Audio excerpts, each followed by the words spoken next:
আসসালামু আলাইকুম। কালকে থেকেই প্রচন্ড বৃষ্টি, আর বৃষ্টির মধ্যেই থেমে থাকে না আমাদের কাজ। কারণ আমি যদি বাধা পাওয়ার পরেই থেমে যাই, তাহলে আমার সফলতাই বা আসবে কি করে?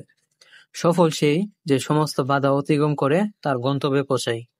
তো সফল হতে হলে আপনাকে অল্প বয়স থেকেই পরিশ্রম করতে হবে। যে বিষয়ে আপনি দক্ষ, পড়াশোনায়, চাকরি, ব্যবসা, কৃষি, যে কোনো বিষয় হোক, আপনাকে অল্প বয়স থেকেই পরিশ্রম করতে হবে। উদ্যোক্তা হতে হবে, নতুন নতুন পরিকল্পনা আনতে হবে। মনে রাখবেন, পরিশ্রমে কোনো লজ্জা নাই।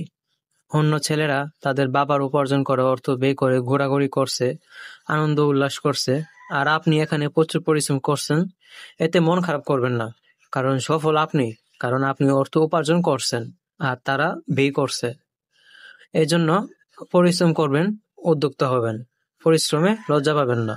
লজ্জা বেকারত্বে, পরিশ্রমে নয়। একজন সত্যিকারের পুরুষ সেই যে সমস্ত বাধা অতিক্রম করে ধৈর্য সহকারে তার গন্তব্যে সফলভাবে পৌঁছায়। তাই পরিশ্রম করবেন, নিজে পরিকল্পনা করবেন কিভাবে আপনি হালাল পথে উপরে উঠতে পারবেন। তো বৃষ্টি মুহূর্ত দেখতে সুন্দরী। দোকানে এসে দেখি দোকানের সাইডে দেওয়ালে একটু ফাঁক আছে, এটা দিয়ে প্রচুর পানি দোকানে ঢুকছে। তো এগুলো পরিষ্কার করে কালকে টাকাগুলো হিসাব করছিলাম, কারণ কালকে বিকালে বৃষ্টির পরে দোকান আর খোলা হয় নাই। তো এইটাই আর কি। তো সকলে ভালো থাকবেন। আল্লাহ হাফেজ। আসসালামু আলাইকুম।